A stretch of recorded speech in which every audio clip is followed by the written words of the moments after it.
Travis McConnell. I'm 32 and I'm from Aquadale, North Carolina. My childhood was pretty normal. My mom and dad got split up when I was younger, but they ended up getting back together. I was never good in school. I had ADD and started using drugs when I was freshman in high school. My name's Hillary McConnell. I'm 33 and I'm from Aquadale, North Carolina. I was raised in a good Christian home, have good Christian parents. We took to church all the time. When I was around 6 or 8, between that age, I was raped. He put a new song in my mouth, a song of praise to our God. Many will see and fear and will trust in the Lord. And I never told anybody about it. I knew it would cause division in my family, so I just kind of kept that quiet for years of my life.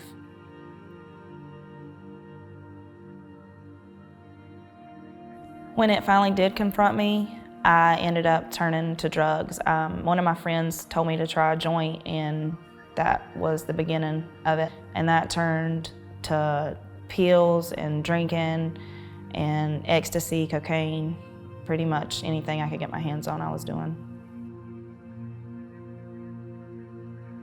I met my wife when I was 19 years old. We were together 3 months and we got pregnant with our first son. So we ended up getting married shortly after that so the baby wouldn't be born out of wedlock. First year was absolutely amazing. I loved being a mom, loved being a wife. In the beginning, it was pretty good for the first year or so, then it wasn't.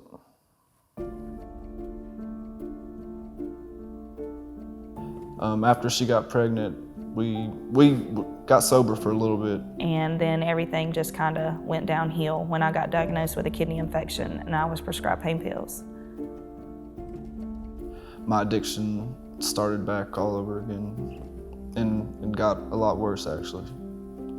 We battled with addiction for pretty much the whole time. We ended up getting pregnant with our second son, Bryson, and he was probably about 2 or 3 years old. I had a miscarriage, and that started a bad battle with depression.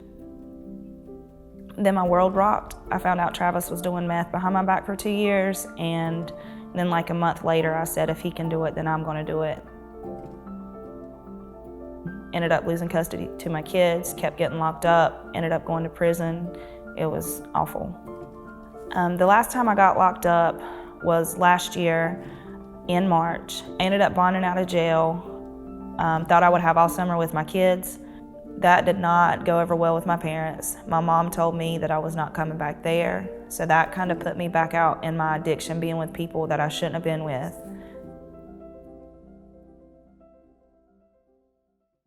Mom called me and told me that if I wasn't at the House of Pearls the next morning by 9 o'clock, that they were gonna give my bed away. So reluctantly, I went. Ended up not wanting to stay. I walked out and a voice inside my head told me I need to turn around and go back in. And that was the best decision I had ever made because I wasn't the same person that I was when I went in as I was when I come out. I seen my wife at court one day and she told me she was signing divorce papers tomorrow. I knew he was still out in his addiction. I knew where my walk was with God, and I knew what I was gonna do for the rest of my life, and I left it at that. She finally sent me a message on Facebook and I explained to her that I've been calling, trying to get into Ground 40. Initially, when I went to Ground 40, honestly, I was just planning on being sober for 4 months and then going back out and using meth again. But after I got to Ground 40, I couldn't help but feel the Holy Spirit in that place, around that place, and God just, He convicted me and I gave my life to the Lord. Since I've graduated House of Pearls and Travis has graduated Ground 40, I'm just overwhelmed at the restoration God's done in our life. And we just found out we're having a baby.